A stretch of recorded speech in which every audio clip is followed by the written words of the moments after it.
the father of our fathers, went into war and are in the grave that fought for our rights in this country.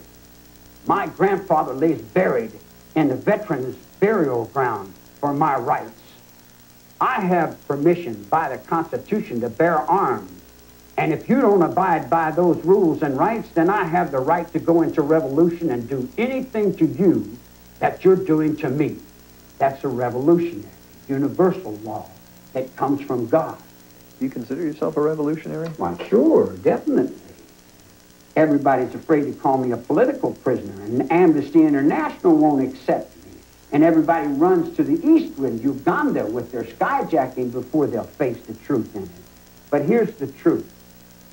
In juvenile hall in Indianapolis, Indiana, in 1944 to 1945, the military court tried and convicted 6,000 Waffen SS men in uniform, and judged those men who fought for God and country, for a cross and Bible. They judged those men to be criminals, and they judged that war to be a crime. That war was not a crime. I don't care how many times you judge it. By all rules and regulations and Bibles, and any word that's spoken in any language knows that when you're fighting for God and country, and you're in a war, you fight or you're executed. When you're going to war, you're not going in to spank somebody on the wrist like Korea. You're going into the last man, woman, and child. You're fighting for your God, your life, and your country. You're fighting for your children, your dogs, and your chickens.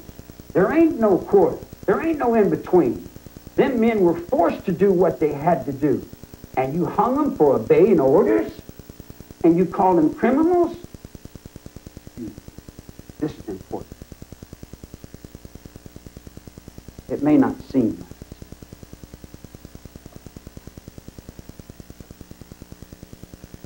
but it'll communicate thought to you later. Do you have any feeling at all about the death penalty? Sure, I've got lots of feelings. You guys think that we're criminals and we're bad guys, you know. I mean, but there is no such thing as criminals and bad guys. There's only what you make us do. You force me into a situation where I got no choice, and I'm pushed and pulled in to do a whole kind of crazy things, and then you say, oh, he's crazy, he did all this, he's no good, and he's all these bad things. Because you need someone to be bad, because you got the brain of a chicken. You need someone to pick on, make you feel better. And when you can put someone in the gas chamber, then you feel like you're doing all right. I say this, if my will be, and I be in my will, in the name of the Father and the Son and the Holy Ghost, I would let everybody out of prison that didn't want in prison. And then if I catch you breaking the law, I'll just shoot you. So I gather you do believe in the death penalty. If I want to punish you... As long as you're, yeah, you're administering if I want to it. punish you... Wait a minute, listen. If I want to punish you, I'll beat you. But to use you for political and sell your blood, no, I couldn't do that. Because I have morals and standards. And I would never break the law. Have you ever broken the law? Yeah, when I was young, and I didn't know the difference. So you know better now. I always say, yeah, I've been knowing better. That's what I told the judge. I'm dead, and I thought, man, no way in hell I'm going to step over that line. Only an idiot would break God's law. Do you know who your parents are? Yeah. Yeah. Have you ever... When was the last time you saw your parents? Saw my mother in the visiting room in McNeil Island. Yeah. That would have been back in the 50s? 62. Yeah. If you could get a message to them, what would you say to your parents? Same thing I've always said. Which is? Whatever they say. All right. What do you think of your parents? I don't really judge that much. I don't judge people.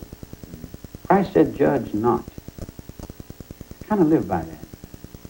Yeah. A minute ago, though, you were talking about shooting people who broke the law, which would That's require God's will. a certain amount of... There's a difference. There's a difference. There's a difference. Yeah? There's a difference. What is the difference? The difference is that if you're not prepared to do that, then you shouldn't be representing the law. Yeah. Because in order to do that, you'd have to be willing to be shot.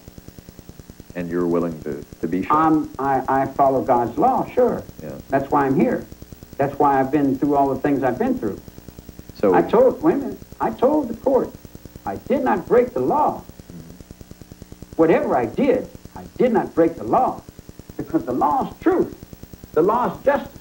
The law is the 14th Amendment. We're standing on 13. Let's look at 14 now. Give me my 14th Amendment, man. Give me my rights in the courtroom. Let me call my witnesses just like I'm supposed to have. Judge Keene took my pro per. And the very same person that snuck the writ in to get him to take my pro per, he signed a contract with to make movies. Pro per means? My right to defend myself and assistance of counsel. I never got into that courtroom. They stood a lawyer in front of me and said, this is your lawyer? I said, that's not my lawyer. That's your lawyer. No, that's your lawyer. I know he's not my lawyer. I'm my lawyer. According to the rules and regulations of this constitution, you know where my lawyer is? The lawyer that you gave me, not you, but the system gave me, is in the nut ward. He's crazy. He's insane. He was insane the day you gave him to me. But you put him on me. There wasn't anything else I could do. I had to accept him. I said, well, I'll take you to get my pro per back. And then he just kept lying, faking. And then when I knocked him down in the courtroom, they said I was bad. It's not fair. It's not right. It's not justice. It's not my rights. I heard your father on TV talk to the United Nations. And I listened to every word he said. And every word he said was as perfect as if God had said it himself. I said, now that he said it, who's going to enforce it? Who's going to make it so? We're all supposed to get rights. Well, then give me my rights. Crime. You've got to realize that crime is a war. And you're not going to win this war by fighting yourself. Because you're at war with your children. You got abortion clinics cutting the babies out of your own daughters because you can't face that your daughters are being ripped off and taken and made pregnant when they don't want to be pregnant because you don't have the backbone in your own system to obey by your own rules and regulations. My old lady gets busted in San Francisco. The district attorney sends her a hand-shoe lawyer and says, if you work for me for a couple of nights, I'll go to bail. If the district attorney is pimping prostitutes, the governor's running the numbers racket out of his office, he's raffling off the souls of his very church. And then you come back to me with the welder's torch, burn up the evidence locker. And every crook in the United States knows that that $50 million of cocaine that come up missing from the vice squad didn't burn up. You're not bullshitting us. We see you. You want us to abide by rules and regulations, but who's making you abide by them?